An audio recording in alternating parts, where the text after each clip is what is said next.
You are now listening to Effin Radio. And welcome to F&B Radio.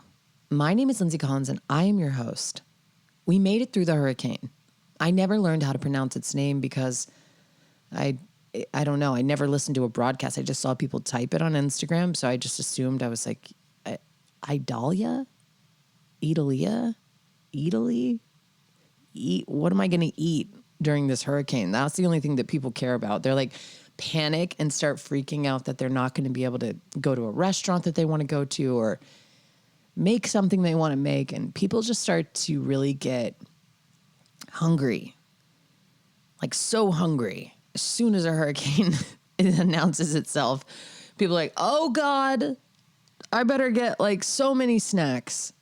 And it really is kind of a fun thing, but it's never useful. And the irony of it all always makes me laugh because I'm like, if it were to really go down, your buffalo chicken dip isn't going to save you. But why is that the first thing that I want to make when I hear there's a hurricane coming? Or like a soup. I'm like, somehow it turns into the ushering in of fall. It's just like, oh, maybe I'll make my famous molasses ginger apple snaps, you know? I don't even make that cookie. I make a ginger molasses cookie, but I'm just saying people get so, they turn it into like a tailgate instead of like actually being like, do I have tinned fish and some like bread and some water? That's like pretty much what I've narrowed down to be like the stuff that should be in your pantry when the hurricane is coming towards you. But everyone just like really, really loads up on the dairy. They're like, hit me with the cream cheese. Hit me with the melted cheese. Hit me with the soup that I can't heat up. Hit me with frozen pizzas I won't be able to cook. Like people do the wrong thing, but they love to do it.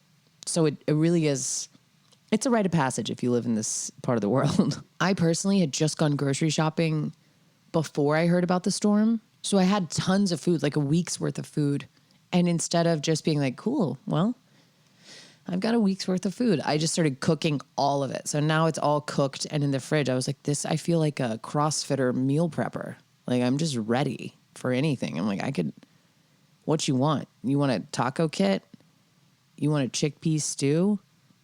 What do you want? You want a cake? You want snickerdoodles? Do you want marinated spicy tofu? What do you want? It's already ready already. I was in there just like panic cooking to deal with the anxiety of the fact that I won't actually look at the news and see what the hurricane's doing. My son, however, is like amazing at keeping us informed. So he would have meetings and tell me what was going on based on stuff Alexa told him. The joys of modern living. But no, truly, I'm happy everyone is okay. I hope you're okay wherever you are. I hope if you lived in Florida that it wasn't too bad. It looked kind of gnarly. Poor Florida. I mean, it's hard to even say poor Florida, but it really is like poor Florida because they really take a beating. And even though there's a lot of people there that are just absolute lizard people, there's a lot of great people that live there too. And people forget that. And so it's really easy to just be like, you know, get your popcorn and watch Florida. But there are some nice people that live there.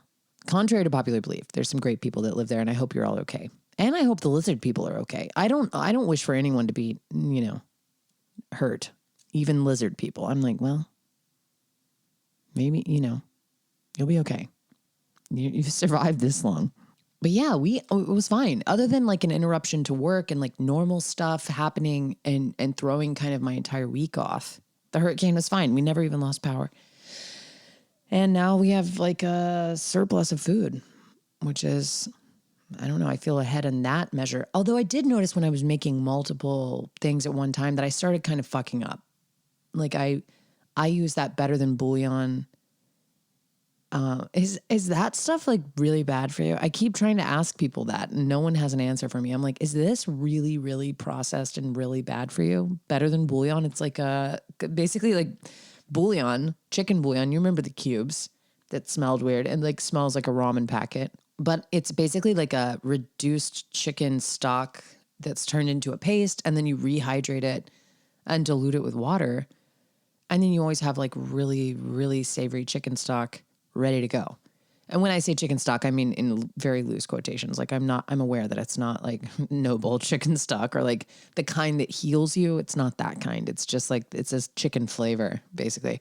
But I love it. And I've been using it for a really long time. Allison Roman loves it. It's like, it's one of her faves, but I was kind of distracted because I was making so many different things. And it's also very like confusing. I really get into the romanticization of a dish. So when there's like a lot of different smells coming at you, it's kind of hard to like really lean into the pleasure and focus on the different aromatics that come from making something. It's like over here I had like salsa and guac and garlic and these beautiful like green onions and those kind of flavors.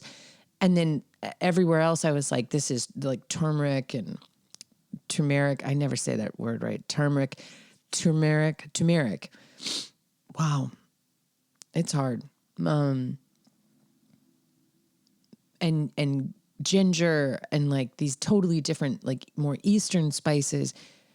And it does kind of like, it does spoil the fun. Then you just feel like you're working like at a school cafeteria. Like it just kind of all goes together and it doesn't really work. So you lose touch with like aroma and like getting aware of like amounts.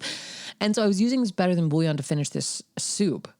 And it's a great way to make a really fast soup and make it super delicious. But I got my ratios wrong and it was so salty. Like you have to dilute it enough. Luckily, I was able to just add some water, but it's so salty.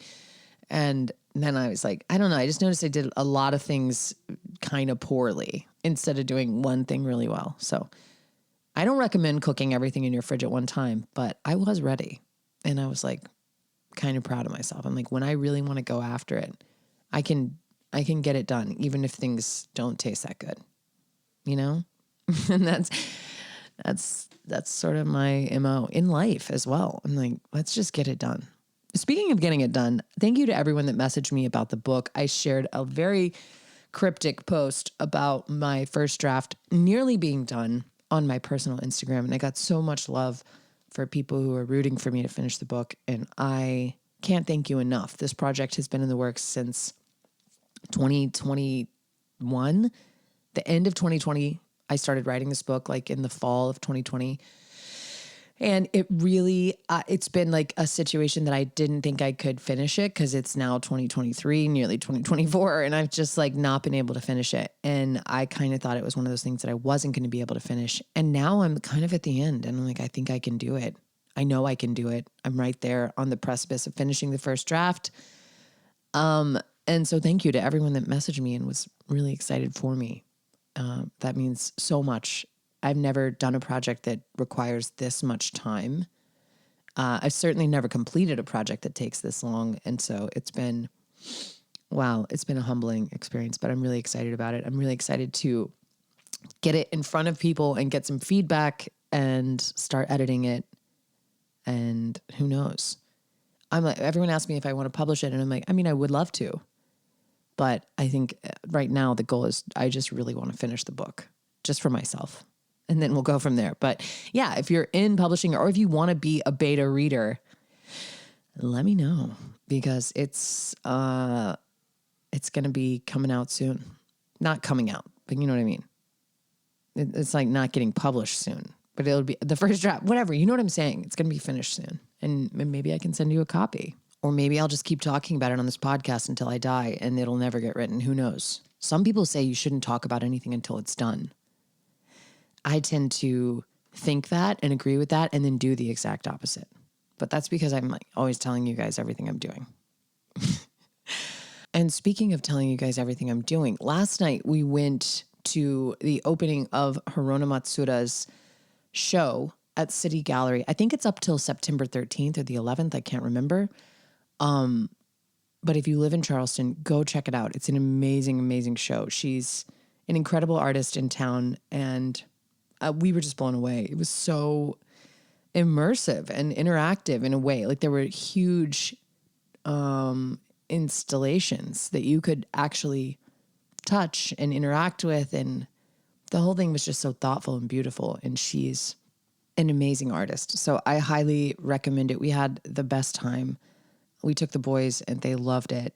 And it's really fun to see the art scene continue to flourish in the city and just check out what everyone's doing. I feel like there's so many fun openings. Actually, Fletcher Williams' show was supposed to open the day the hurricane hit, so it got postponed. But I think the show is open starting today at the African American Museum.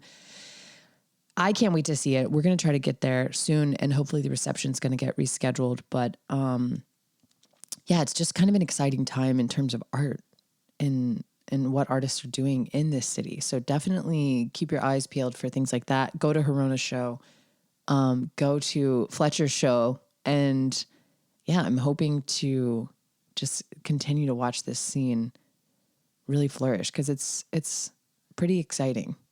But a huge congratulations to Horona. She actually showed some pieces with her sister Ricky, and they're up, like I said, until I think September 13th at City Gallery in Charleston. So definitely go see the show. It is stunning. But I realized I haven't ever done the show as soon as I wake up, and now I'm realizing why though, because all I can think about is what I want to eat for breakfast, and I can't focus on the show at all. Like, I just feel like I've been trying to record this show for the last 45 minutes and it's not working, and it's because I haven't eaten breakfast. And the CSA dropped off like a perfect bundle. I cannot recommend the CSA enough. This is not a paid advertisement, but I love community-supported grocery. They drop off vegetables from local farmers to our door, and right after the hurricane, it was Thursday morning, bright and early, they dropped off this beautiful bag. It had corn, it had shishitos, it had cherry tomatoes. It had it all. It was potatoes, and I put them all into like this breakfast hash and put it over easy egg on top with toast on the side. It comes with tiller bread.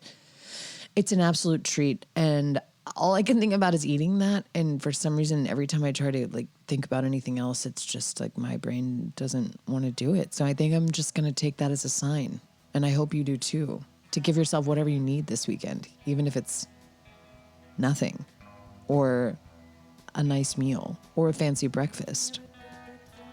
I am going to go do that and get some coffee. And I hope you have an amazing week. Thank you so much. I swear to God, I have guests coming up on the show. I do. It's like a very exciting thing for me. I've been working on it. I'm getting all of the guests lined up, and they're going to be pretty exciting. So stay tuned for that. Thank you for listening. I hope wherever you are, you're safe, sound, dry, fed, loved, and I'll see you next week.